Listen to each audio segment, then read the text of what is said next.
na Assemblée nationale. Centrale du Congo, il me paraissait que c'est sans débat. Motion.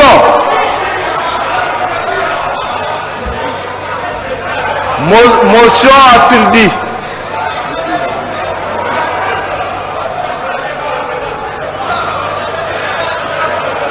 Motion.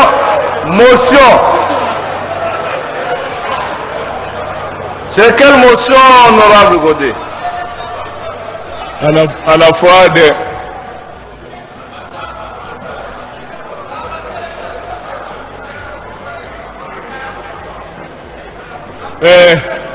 Tika azali tozali ko comprendre bato oyo biso to benga kabango loko ate batindami.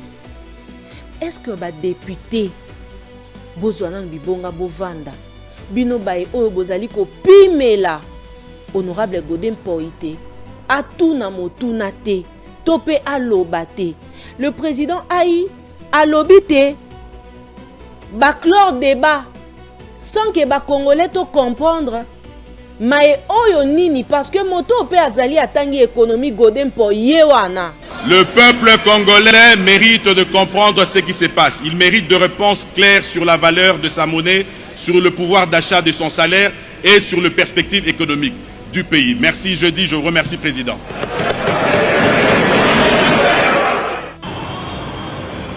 Honorable Président de l'Assemblée nationale, honorables membres du bureau, honorables députés et chers collègues, Monsieur le gouverneur de la Banque centrale du Congo. Je me tiens devant vous ces jours pour soumettre à notre auguste assemblée une question d'actualité d'une importance capitale, adressée à Monsieur le gouverneur de la Banque centrale du Congo et qui touche directement la vie quotidienne de notre peuple. La récente appréciation du franc congolais au dollar américain.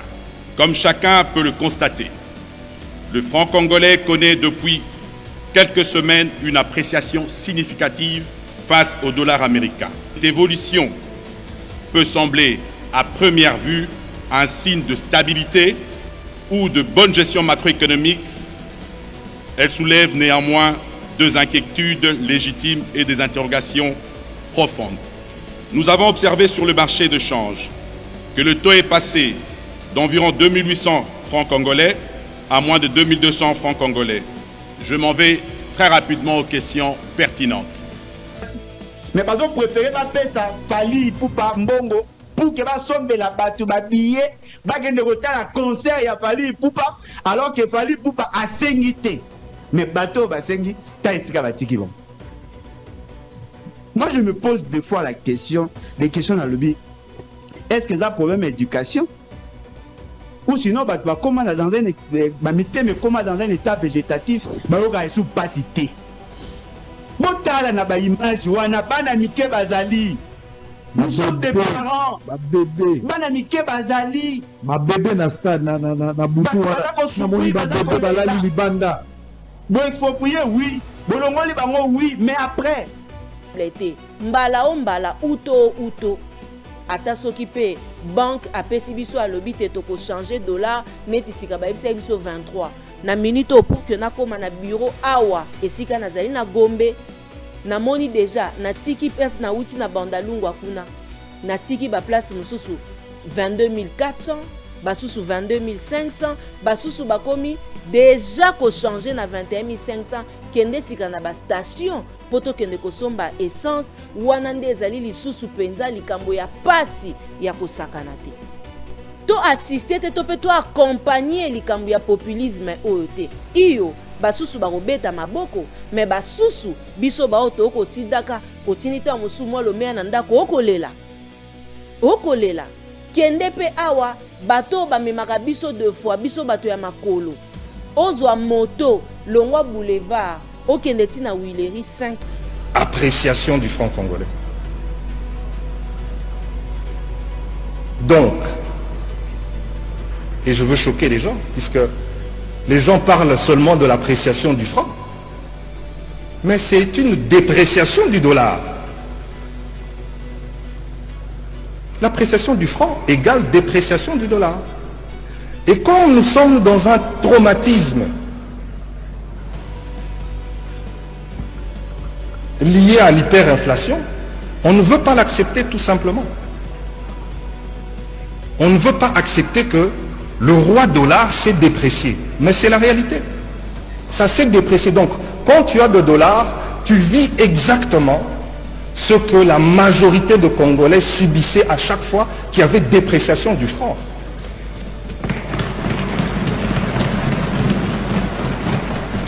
C'est ça la réalité. Attendez, merci. Attendez, honorable Godé, s'il vous plaît. Voilà. Je voudrais qu'on se comprenne, honorable Célestin. Non, il n'y a pas de débat, mais on pose des questions. Honorable Célestin, regagnez votre place. Là, alors je vous donne l'information. Si vous posez Félix Tshisekedi totika nani, UDPS tika kolota ndoto. Pour nalandi article moko balobi bango ba changer loyembo ya bango président Félix Tshisekedi yende moto ayepote alongola ba congolais na boumbu yaya bolamuka na pongi.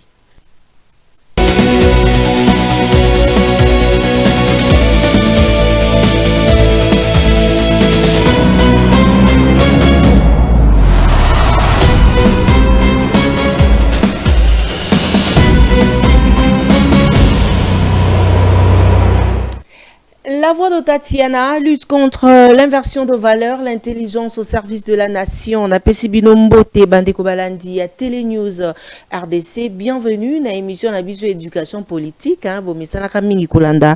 Maman Tatiana, na Réaco News Télévision sur votre chaîne. Oyo Penza Bosepekana Yango Mingi. Abonnez-vous massivement. Kunande Nazalakana, l'invité. Voilà. Exclusif.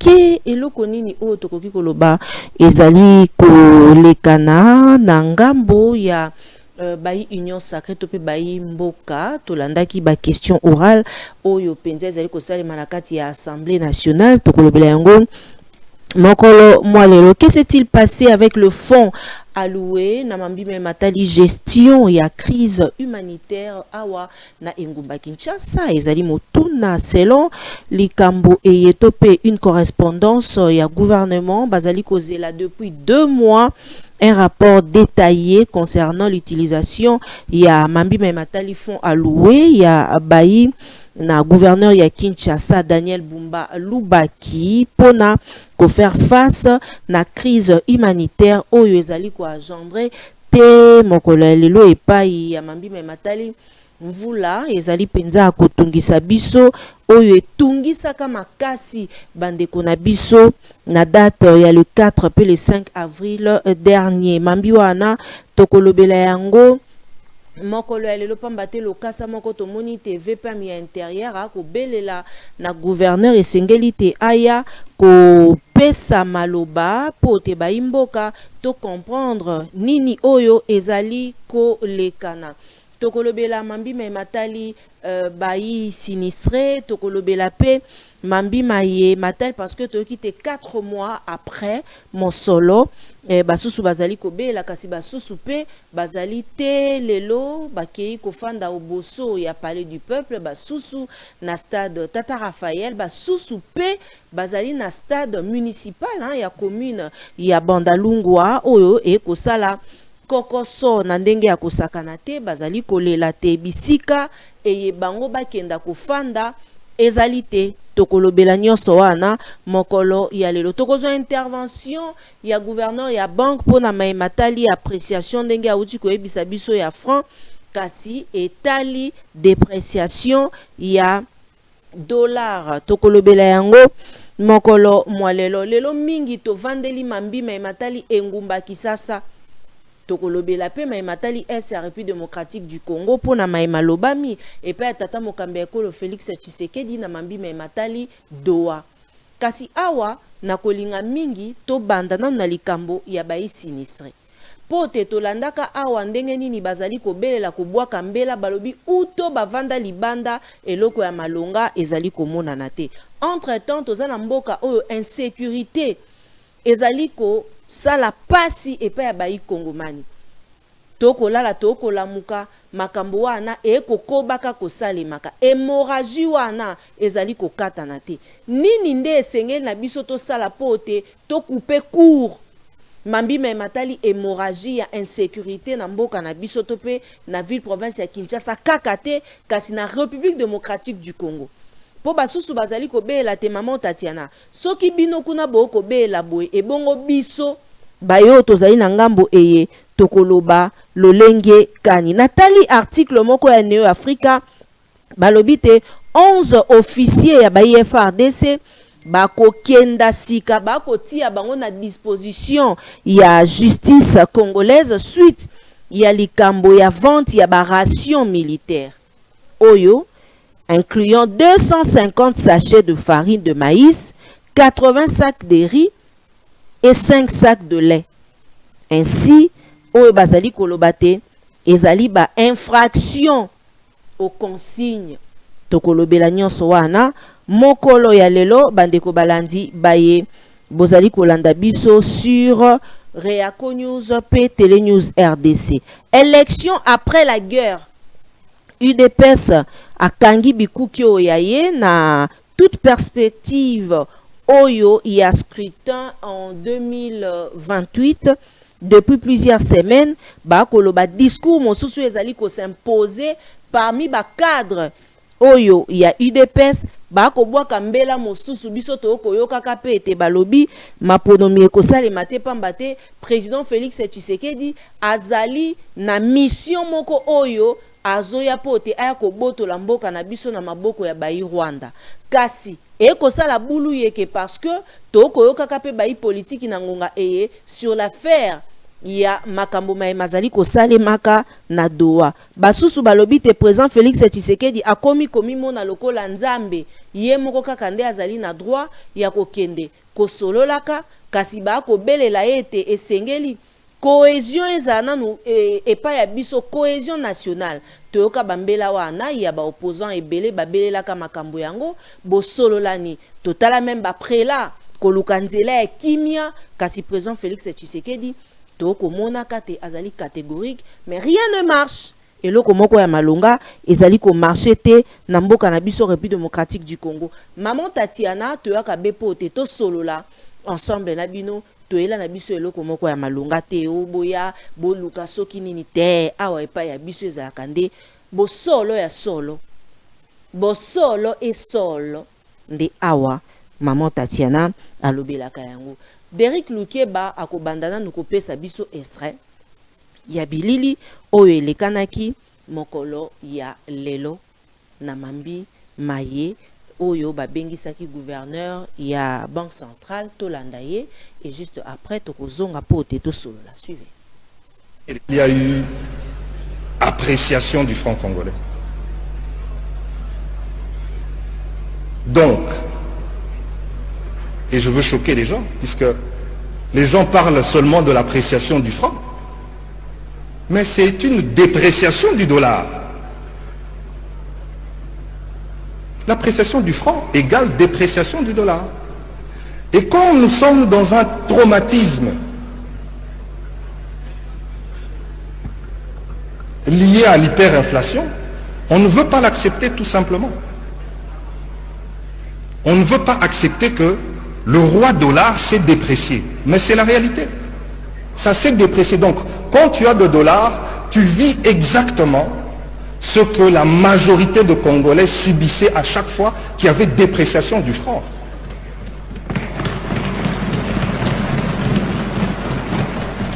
C'est ça la réalité. Maintenant, quand on finit ce travail de psychanalyse, on va aller dans l'explication de ce qui s'est passé. Parce que pour comprendre l'appréciation d'une monnaie, il faut comprendre les causes de la dépréciation. Or, nous avons oublié de nous interroger sur les causes de la dépréciation. Parce que, comme je l'ai dit tantôt, nous avons intériorisé le fait que la dépréciation, c'était une seconde nature, la dépréciation du franc. Donc à chaque fois qu'il y a dépréciation, il n'y a aucun document, je vais encore énerver, mais c'est vrai, il n'y a aucun papier d'un professeur d'université pour expliquer à la nation congolaise pourquoi le franc s'est déprécié. Il n'y a pas de commentaires dans les réseaux sociaux, il n'y a pas de questions d'actualité à l'Assemblée nationale, il n'y a pas d'audition à la commission ECOFIN, parce que nous sommes dans la normalité. Le franc congolais a pour vocation d'être faible. Et je crois même que cette situation, si on analyse bien, c'est même dans notre subconscient par rapport à notre pays lui-même. On a l'impression de se considérer comme étant faible et on n'a pas ce sursaut de se dire, mais voilà, nous existons en tant que nation, nous pouvons aussi revendiquer que nous sommes forts. Il y a une résignation qui a fait que personne ne s'est posé la question de savoir pourquoi notre monnaie s'est dépréciée. Alors je vais vous raconter pourquoi notre monnaie s'est dépréciée. Je vais en tout cas essayer de vous expliquer, parce que je l'ai dit plusieurs fois, mais apparemment les gens sont bloqués, ils sont dans un déni psychanalytique de l'appréciation de leur propre monnaie.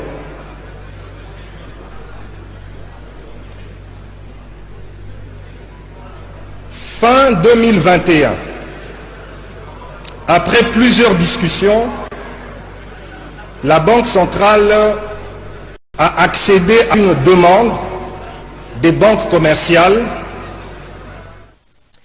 L'Assemblée nationale est inscrite et l'Assemblée nationale a inscrit nakati ya agenda oyaye question et actualité où ils allaient qui déposé il y a quelques jours et pas ya moko ya bayi député ya Lukunga John Efambe wapi pai ils allaient qui adressé et pas ya gouverneur il y a Banque centrale du Congo André Wameso ndenge bayi Congomani balobaka andele examen il y a question wana ya ngonde salemaki mokolo ya lelo député Efambe yé pona yé azalaki ko souhaiter été to pe obtenir ba explication oyo ezala clair sur les cambo ezali donc ezala clair sur les véritables causes oyo et salité déstabilisation actuelle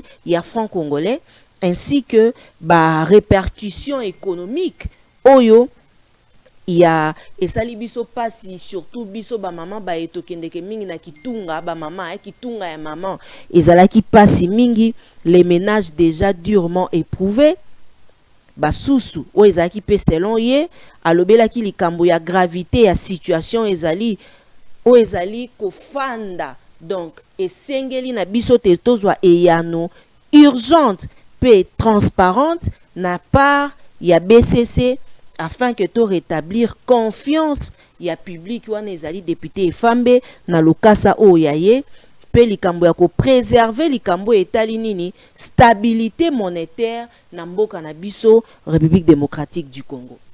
Basusu bapesi merci na honorable Efambe balobi te gouverneur ya banque mai oyo asalaki biso a joué na likambo oyo babengaka populisme basusu ndenge bakomelaki maman Tatiana kasi atenaki compte te na ba dégâts oyo ye a causé botu nanga pourquoi ba dégâts yango parce que dollar ekiti iyo kasi pasi na biso ezali nini tango tozaki na 10 dollars toko changer yango na 28 000 to 28 500 po bato o ya biso tan mosusu na ba cité kuna soko zokende to ezalaka nango stable te mbala o mbala uto ata soki pe banque apesi biso alobi te toko changer dollar neti sika ba biso 23 na minute pour que na koma na bureau awa esika nazali na Gombe na moni déjà na tiki pes na uti na bandalungwa kuna na tiki ba place mususu 22 400 basusu 22 500 basusu bakomi déjà ko changer na 21 500 kende sika na ba station poto kende ko somba essence wana nde ezali lisusu penza likambo ya pasi ya kosakana te. Oko kende ko somba eloko na ona wenzo ebi ozali ko somba yango na $10. Tango ezalaki 28 500. Etikali pe kaka na talo kaka 28 500 wana. Bimande sikoyo oza na $10 na yo pesa $10 wana pour que okende ko somba ngo esika makambo utaka nde yango wana. Na $10 wana oyo oza nango ozali ko somba lobi tango mosusu sachet ya sukali osombi mwa kopo ya loso osombi mwa boye mais lelo soko ke nango oza incapable ya ko somba biloko wana nyonso mais oza na $10 na maboko. Yango wana moko ya bayi député ya Lukunga atali gauche atali droite alobi te esengeli na biso to mona clair to assister te to pe to accompagner likambo ya populisme oyo te iyo basusu bakobeta maboko me basusu biso baoto okotindaka otinita mosu mwa lomea na ndako okolela kende pe awa bato bamemaka biso 2 fois biso bato ya makolo ozwa moto longwa boulevard okende tina Wileri 5000 francs. Kaka moto wana soki mbula ebeti ekomi 10 000 francs. Luka oye babakenda ko verser combien pa ya bakolo ba moto wana okolela. Échec wana okende sika échec. Esika lelo question orale. Soki ndenge ezalaka te lolenge ya asenga kite tozwa pole na likambo yango. Siko eloko ezokamwisanga bandeko balandi na kati ya Assemblée nationale. Ezalaki eloko ezalaki inscrit na kati ya agenda o ya bango question d'actualité o ezalaki déposé. Mais eloko nini oyo esali que bapesa Godin Poi, honorable Godin Poi, maloba te pote yepe aya aloba. Chikicha cha. Bokolela. Oyo tozali na mboka ya ndenge nini bandeko balandi totalaka bino bato bozali banda. Soki eloko eza kotambola te okomona moto na secteur oyo ye azoya pour que aya kopesa éclaircissement na likambo songolo pakala. Mais qu'est-ce qui se passe pas ya biso na Congo? Bota la bino moko réaction tango mwana mboka Godin Poi parce que ya azali moto pe atangi économie. Yango émission en lelo na linga ndena yambelango président Alain Bolodjoa malheureusement et sali moi kokoso. Polo kola yebi mambima matali économie atanga yango alinga ki alimbolela biso penza na mozindo maye oyo esalemi lelo na plénière tolanda réaction sika ya maema salemi kuna naza komituna na mboka Congo président Bolodjoa et moi bandai kolobongo na Congo jour moto ozwa ako comprendre to akoyeba sens ya pasi o ye aza komona oyepe ana pasi no loko a plateau amaki penzo kitisi yango boye omona ke congolais nyonso akozwa conscience eza na ba message ebele ebombana na kati kaka biso bato tozali averti nde to comprena eloko yango Derrick Lokeba pesa biso na totala théâtre oyo esalemaki mokolo ya lelo na Assemblée nationale.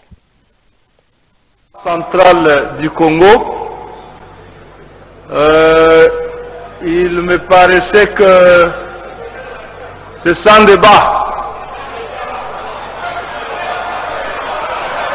Motion.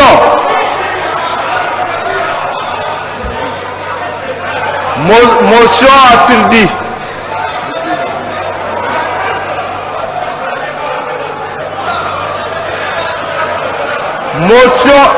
Motion. C'est quelle motion, honorable Godet? À la fois de...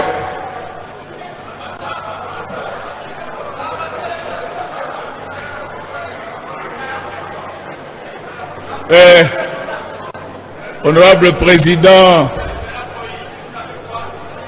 distingués membres du bureau, j'ai une double motion. Elle est à la fois d'information et de procédure. Je salue les comportement démocratique de notre président Haï, qui a tendance à se référer à la plénière. Mais au-delà de cette élégance, Monsieur le Président, vous avez le pouvoir que vous donne notre règlement intérieur. Dites Amen, je vais parler. Et donc, honorable Président, l'article 192 de notre règlement, je ne vais pas le lire, je vais le citer de mémoire, vous donne le pouvoir d'accorder la parole à n'importe quel député, quel que soit le nombre, pour qu'il puisse poser des questions à l'occasion d'une question d'actualité. Je peux lire, si vous voulez bien, je peux lire.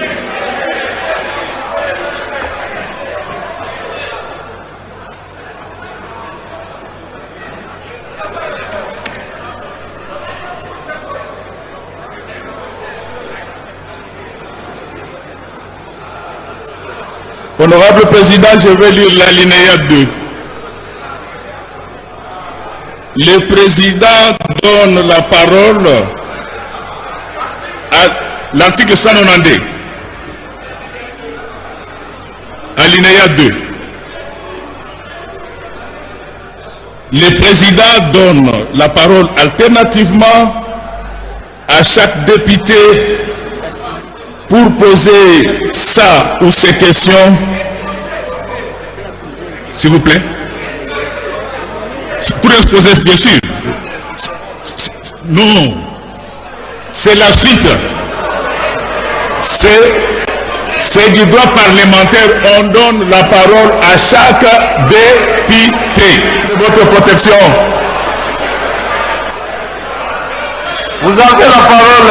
Voilà. Cela étant dit, s'il vous plaît, collègues, s'il vous plaît, collègues, S'il vous plaît. Cela étant dit, oui, s'il vous plaît, cher honorable. Cela étant dit, je passe maintenant dans la motion d'information. Qu'est-ce que vous souhaitez? J'ai une information à donner à la plénière, honorable président. Attendez. Merci. Attendez, honorable Godet, s'il vous plaît. Voilà. Je voudrais qu'on se comprenne, honorable Célestin. Non, il n'y a pas de débat, mais on pose des questions. Honorable Célestin, regagnez votre place. Alors je vous donne l'information. Célestin, veuillez regagner votre place. Je vous donne.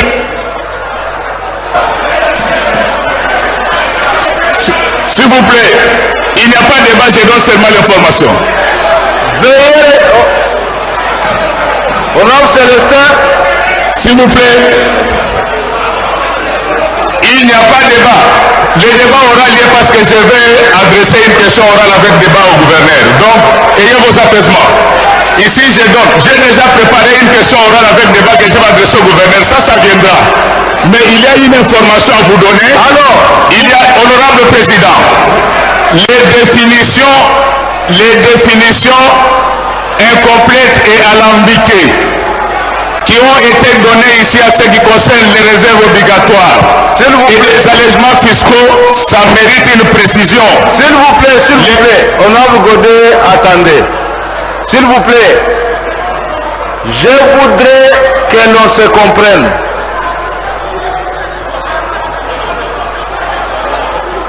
Je voudrais que l'on se comprenne en même temps que je m'adresse à l'honorable motionnaire, à l'honorable Godin Poyi, en même temps, je m'adresse à vous tous qui êtes debout pour le contester.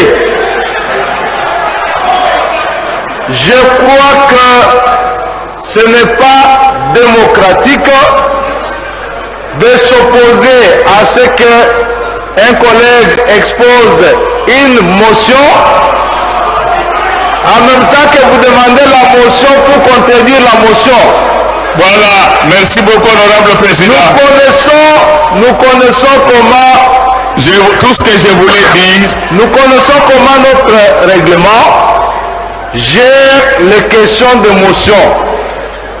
Vous allez donc accepter de faire droit à l'honorable Godin Boyi, s'il vous plaît, d'exposer sa motion et s'arrêter là. Voilà. Honorable président, c'est ce que je voulais dire ici, c'est que les réserves obligatoires ne constituent pas seulement un filet de sécurité pour les clients, mais c'est aussi un instrument de régulation des politiques monétaires. Deuxièmement, les allègements fiscaux ne sont pas des cadeaux. Ce sont des instruments de politique de développement de l'État. S'il vous plaît. Oui, honorable Godet, je vais revenir dans l'article 192 de notre règlement intérieur. Voici comment il est libellé. Voilà. En session ordinaire, comme aujourd'hui, l'Assemblée nationale réserve la journée de mercredi aux questions d'actualité, comme celle-ci, à poser aux membres du gouvernement, aux gestionnaires des entreprises publiques, des établissements ou des services publics. La séance prévue à cet effet est programmée dans l'après-midi pour une durée de 3 heures au plus. Le président donne la parole alternativement à chaque député pour exposer sa ou ses questions. Il s'agit donc des députés qui ont posé des questions. Okay. Alors, la motion, la première a été entendue, la deuxième faisant appel à un débat plausible, nous pensons que la plénière vous a suffisamment écouté.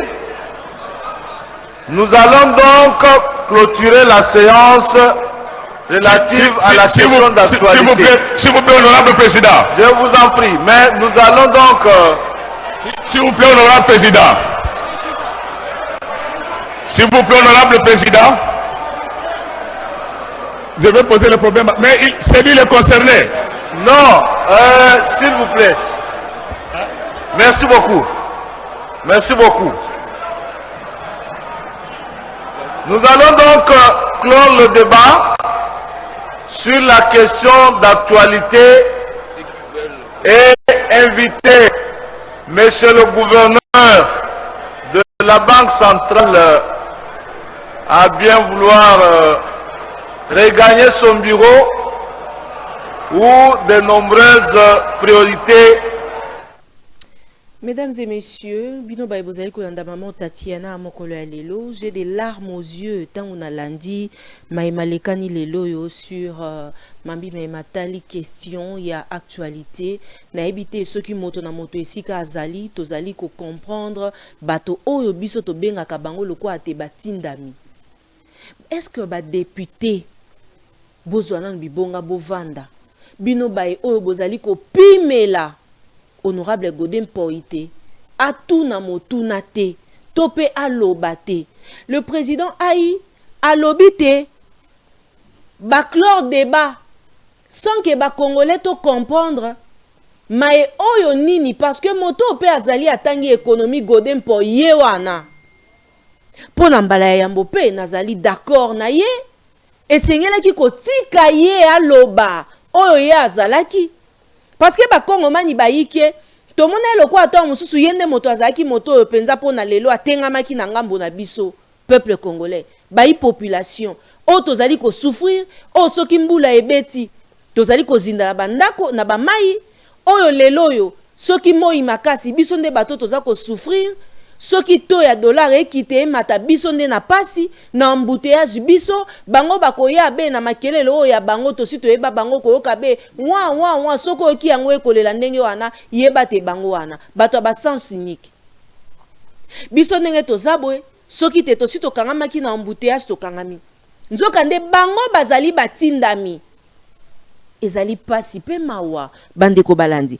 Avant te mwana mboka Godin Poi aloba alobi te na kati ya article 192 alinéa 2 oya règlement oya bango elobi te moto oyo azali mokambi ya assemblée soki te bazali na question moko songolo pakala oyo esengeli esalema azali na droit ya kopesa moko ya bayiba tindami maloba te aloba boyebisanga sika mwana mboka wa meso ayaki kosani ayaki kaka po te biso toyoka ye alobi juste après koyoka ye président ai alobi te azali na mosala esengeli atala ebongo oyo etiki ngai penza te nazanga maloba eza réaction ya ba député tango oyo moko ya bango député azali kolo azali koloba pona intérêt ya biso ba congolais bango bazo pesa même Godin Poi tenter pour que ayebisa biso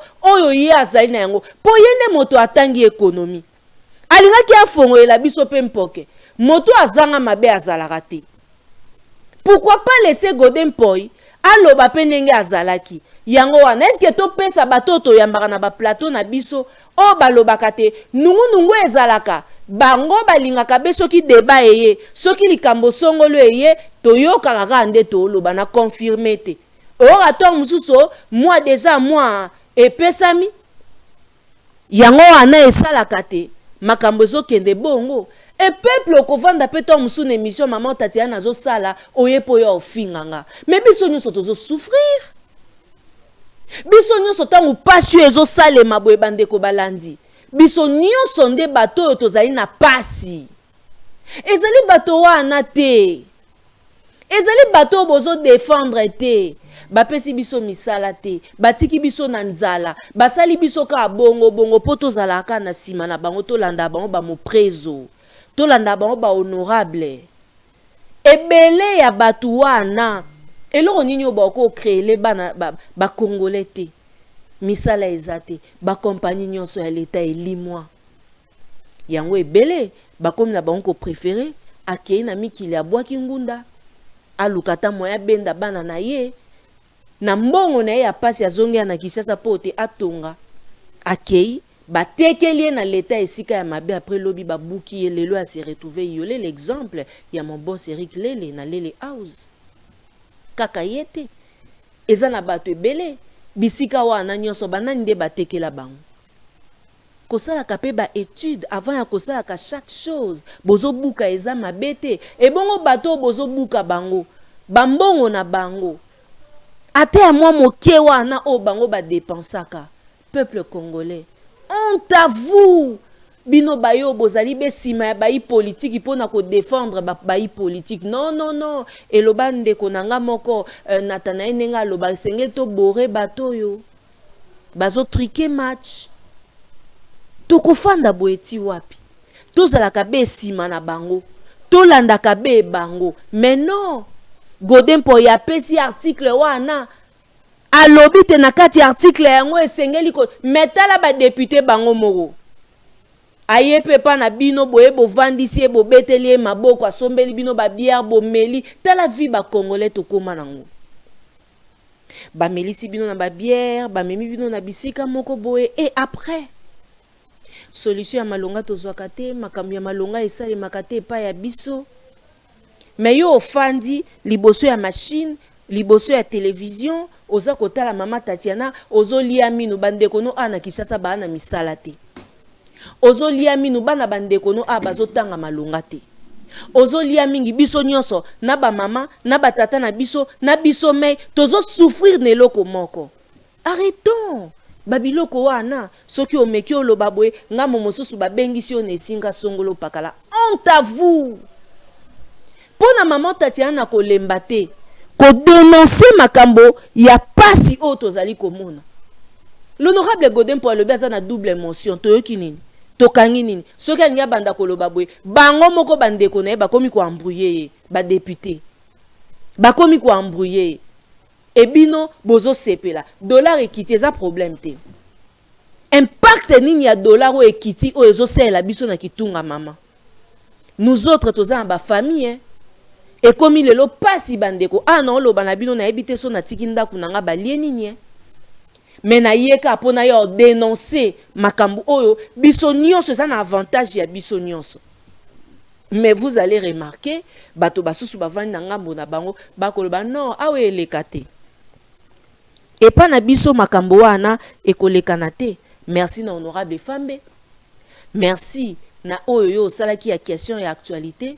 Mais malheureusement, le Congolais to réussir ya kokanga eloko malongate pour na plénière oyo elekanaki mokolo ya lelo. En tout cas, basusu balobi esengeli te to appuyer gouverneur ya banque, to ko appuyer na nini. Impact ya biso ba mama to monaka yango nde tant tozo kende wenze. To monaka yango Derrick Lukeba uti ko beta mbela, abina etelo o mwana na ya tangaka. Bazozo abe dollar na 28 500. Soko e na franc congolais. Tala niveau. Tala niveau. Tala pasi bozo pesa ba congolais. Tala pasi bozo pesa ba congolais. Ba mama ebele, bana misala otobengaka ba bond, ba boy, ba kimi biso. Pourtant musuna ndako banda fute $100.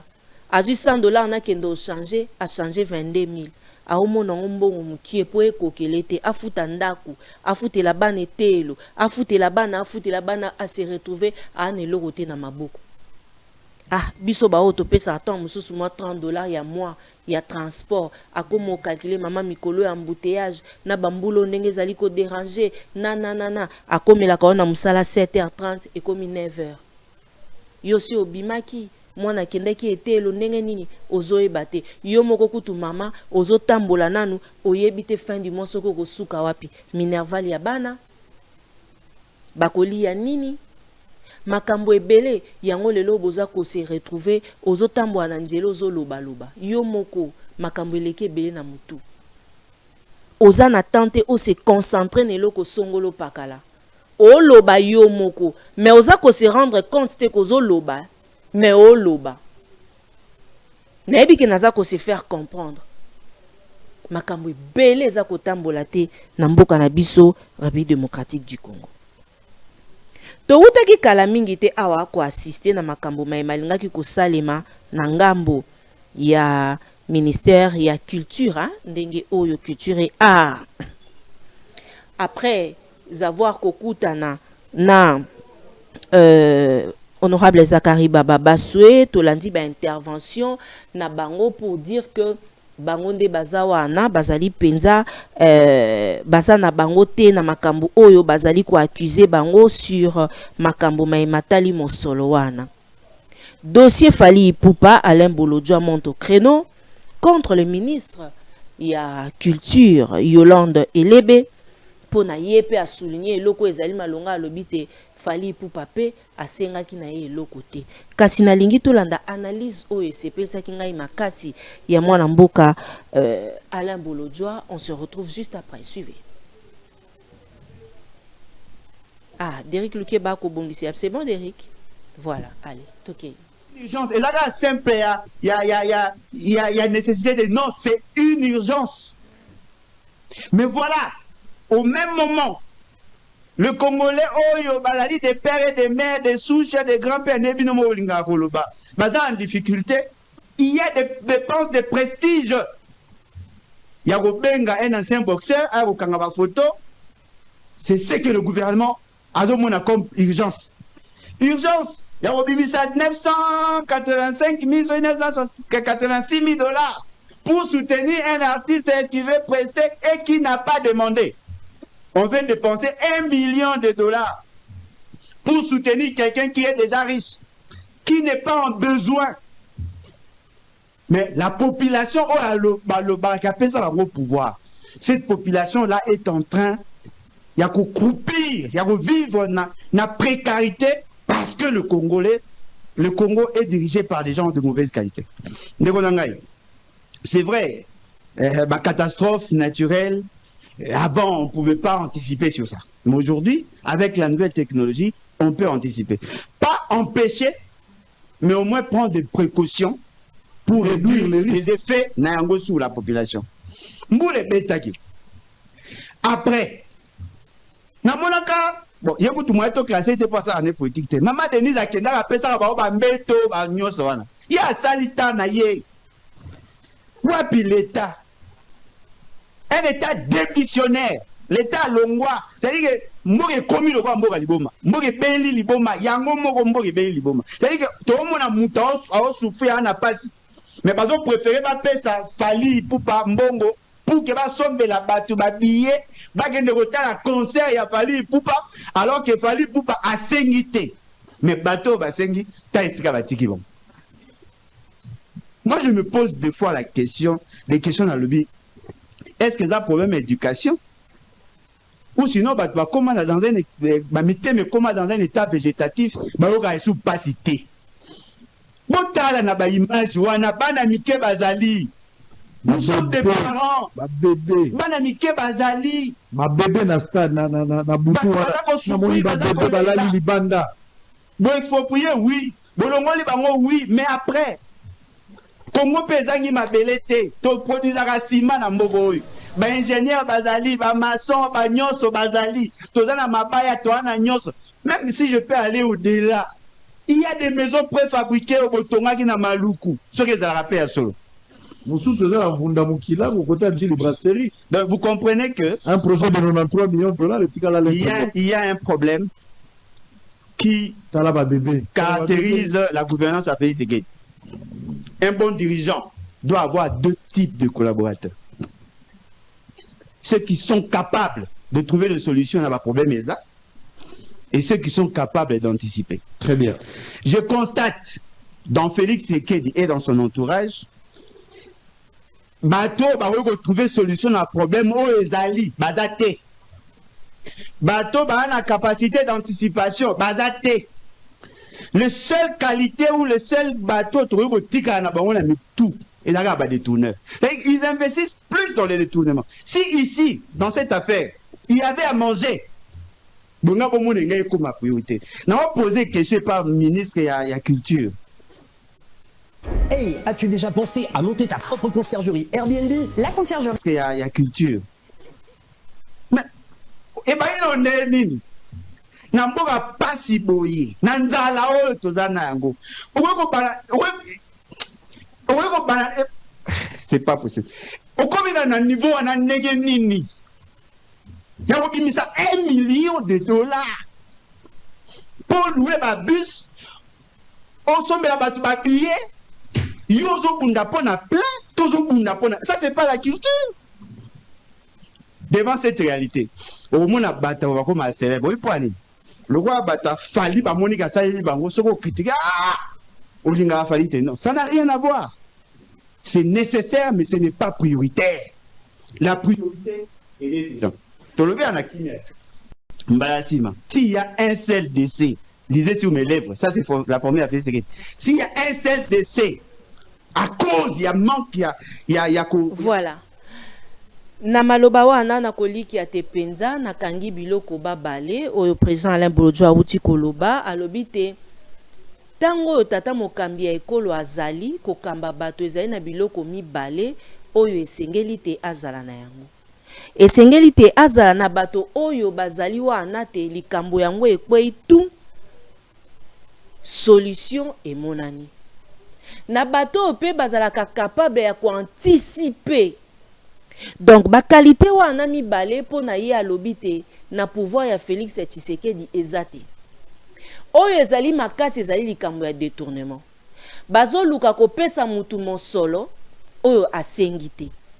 Parce que fali poupa na bureau ya ye balobi te basengaki na bango monsolo wana te d'ailleurs fali poupa te tolandi plus ba makambo oyo eloba mingi pa honorable Zakari na basusu bakomi basule kauka me basusu to moni penza réaction ya fali te d'ailleurs auteur ko publier mokolo ya leo to moni ka ba photo 1 million de dollars pour te basala c'est vrai. Atanga ipe na sala ki émission pour que gouvernement na biso ministère de culture et art pour te bas soutenir. Mais to lingela ki on a ndenge wana oyo bango bakendeleli na yango te. Est-ce que ezalaki likambo ya nungu ba ko luka ko détourner derrière l'artiste yepe ko asokoli maboko loko aposo Pilato abwaki. Et senge na biso to yebaka ko landela makambo oyo ezali essentiel. makambo na mboka na biso oyo ezali essentiel balandela yango te oyo penze koyi kosala te ebimisa biso na esika oyo tozali po epesa biso mpifo epesa biso te toyeba lelo biso penza tozali république epesa biso toyeba te mboka na biso ezali kotambola bo elongo bani epa ya biso makambo wana maso ezalaka te badiembelaka kaka na makambo mingi kaka ya badetournement soki mpe kaka tolamukaki mpe te sur cette affaire bolingai bomona mpe kaka mosolo ebimi esali nango mpe makambo wana te oyo bango babimiseli yango awa mpe tolali pongi ya babebe biso wana kaka toza batu moko boye toye lisu na baetando eke togangi me mosolo ekei bandeko mama bandeko tata oyo ya biso lelo tomoni basusu bakoma kolala libanda ya palais du peuple na bana ya babebe boyebisanga na bambula ya makasi oyo euti kobeta awa mosusu bayeba be na nzela etando topesi Faci Beton merci pour basusu bayeba na bango te nayebaka te soki eza inconscience to bazalaka informé te topesi Faci Beton merci te merci wana eza ya Faci Beton te ezalaka mbongo ya bacontribuable eza mbongo ya président Félix Tshisekedi te po te soki tozongi na interview ya président Félix Tshisekedi tolanda biso banso tango batunaka ye motuna alobi azalaka kovivre na salaire ya nani elelo sikoyo tant bino bozo pesa merci bozaka na mbango ya kobosa na makambo bozaka na lombango penza congolais to bosa na makambo to bosa na raté que président yemoko nde alobaki azali ko vivre na salaire à maman elelo siko ya komi esika azali bino bozo pesa merci na mbongo na biso président Félix Tshisekedi nalanda un jeune dire que azamo na musala na biso ba Congomani totika ata na elembo tata lelo so tota basta de martyrs quand bien même on peut dire de Mobutu nyonso to lingi to monango so pe to bi pe to lobela pe makambu pe ya ba Kabila pe to mona pe siko ya président Félix Tshisekedi to tika na nini UDPS tika ko lota ndoto pona landi article moko balobi bango ba changer loyembo ya bango président Félix Tshisekedi yende moto ayepote alongola ba congolais na boumbu ya bolamuka na pongi bande kwa UDPS mboka ezokende malamu te toza na tente que bovanda toya na ba discours oyo ko ya pote ekabula ba Kongomani biso toza na besoin ba congolais bazala uni kimia ebota awa epa ya biso ba Kongomani. Aujourd'hui, ce côté na pouvoir président Félix Tshisekedi, bandeko na biso, kimi mboka yi belé koleka. Président Matata Pognon, lelo président Franck Diongo, baza belé, son abina banda kotanga sans compter ba journaliste. Mais kaka yemo kotanga azwaka pouvoir, abele la ka oyo bazalaka libanda te bazonga. Ya pote totonga ekolo, bakatumbi bazonga na bango lisu na exil kuna. Bexilé politique yele nenge bakino balobaka esengeli to longwa na ba sentiment to longwa kozala ba fanatique ya bayi politique to longwa kozala fanatique ya pouvoir tango eloko ezali mabeza kotambola te totalani en face to lobi NON esengeli te to stopper makambo oyo pour la plupart pe ya bato ebelo bayaka ko défendre na ba plateau na biso président Félix Tshisekedi après émission to lela biso nyonso aoke tant soupe makolo aoke tant soupe mona peka mutu mo baye lotiliki ya malonga te makama malonga te na mboka me oyo défendre DDK ya SNEL ifwa zonga sisika ya régie des eaux ifwa zonga mais maye koma ko kende biso na ndako ka boy match ezo beta okoma landa Barça balanda Real la plupart bakenda kolandango na ba coin on dirait beaucoup ma kotindika mibali ya batu basi ya batu bakende pote bakende kozala exposé na makambo ya mabe libanda poso ko vani na ndako lotilike kozala te la plupart ba o bavanda bana ba groupe électrogène bongo ba o bazana ngote na Congo soki tolobi to banda koloba banda président Félix Tshisekedi azwa pouvoir boyeba que ba congolais bazanga lisu mamba olobate président Félix Tshisekedi a raté occasion ya ke biso ba Kongomani to bosa na Kabila tango ezali nanu botala nini esengeli na bino kosala pote ba Congolais babwakisa kombo wana to kufi mingi to leli mingi ezali se kokoba président Félix Tshisekedi ekomi ngonga ya bosololani landa nzela ya baprela bosolani entre bakongomani kimia ekoya be epai ya biso na biso ekoya na ndenge ya libanda te bato wana bazande ko envier bien topé bon mengo o ya biso nalandi ndeko nono ayambaki maître Jean-Pi akoloba te alobi mama botangi accord wana te o ya makambo ya doa Tshisekedi akoteka mboka bia bon apesaki na ba makambo o ekomami wana kasi tokozongela bino mbala ya sima po te to meka penza kokota na buzindo na likambo yango kasi mabelo ya biso atande mama alobaki soki biso to bundi te bana ya bana biso bakoya ko bunda mama wana okosa bana ya bana biso te nga naza na makasi boy nazela bana ya bana nanga ba ko bundela Congo non biso mei na makasi o tozali na yango bo pikiliki ya nzoto yali toko bunda pona mabele na biso ekenda te natondi bino banso botondi ba ebo seplaka mingi kolanda éducation politique ba ebo zoluka maman Tatiana akenda nazali pona mboka na biso Congo toko koba be koloba toko lemba te nalingi bino mingi botika la scotché branché pe bo s'abonner merci na maman Emilie Nzemba tous pepele ambeto le maman muziki ou à tout moment abenga maman Tatiana zomona ote nazali maman. Merci également Naëm Mimi Laïfet à Mokonzi Import Export, elle quand même toujours au service de la nation. Merci Naya Anika Moigna Yaya Omba depuis Paris. Merci na Ososan les patrons, merci Naya Passio Sangwayambo à toute ma famille. Joyeux anniversaire à Mireille Osango, ma grande sœur Wako Sepela, mon connaît Mbotama depuis Dallas. Je suis vraiment de cœur avec vous. Boutique à la scotché branchée.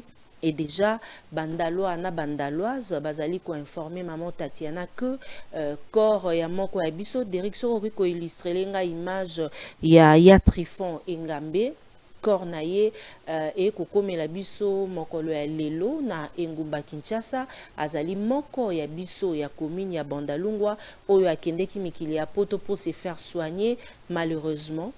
Nzambe a décidé autrement yango wana biso pe to sangisi mongongo na biso na bai commune ya Bandalungwa le très natif ya Bandalungwa Yves Bouya yepe alobi maman Tatiana soki osali émission présenter ba condoléances le plus attristé na famille ya kuluto ya biso Trifon Engambe oyo baindaloa bandaloise tolinga ki ye mingi kasi Nzambe na calcul o ya yeza la capacité mingi pour que to comprendre yango a décidé qui autrement to lo banini molimo na ye ekoba kopema na kimia na mona kibana ya Bandalungwa ya mikili ya poto bazalaki baike pona ko accompagner kulutu na biso Trifon pote corps ya kondo ezwa nzela ekomela biso awa na Engumba Kinshasa kasi na mikolo oyo ekoya na kozongela bino pote na pesa bino ba programme ya Bobsek lolenge kani boleli ya kuluto ya biso Trifon Engambe ekosalema na commune ya Bandalungwa matondo mingi na bino courage à la famille courage na bayebani surtout vraiment mingi na vieux médard Itombo ya Emile Bazali et Belé vraiment na ko présenter ba condoléances na colonel Donald Lihoke ba o pensa bazalaki mingi naye ya Passio Sango aza kolela d'ailleurs na ebi que pasiwa na ezali ekozala petete pour que to longola yango boye kasi Nzambe apesa pe mwasi na ye na bana makasi mingi surtout azaki pe mondimi ya Philadelphie na ecclesia o pe ya ye pasteur na ye to présenter bino ba condoléances awande to tieli tono mokolo ya lelo na koliki atengai na bino tokokuta na mokolo ya lobi pote to solola na mambima matali mboka na biso République démocratique du Congo mikolo mingi bolandaka maman Tatiana sur Télé News RDC awande ezali esika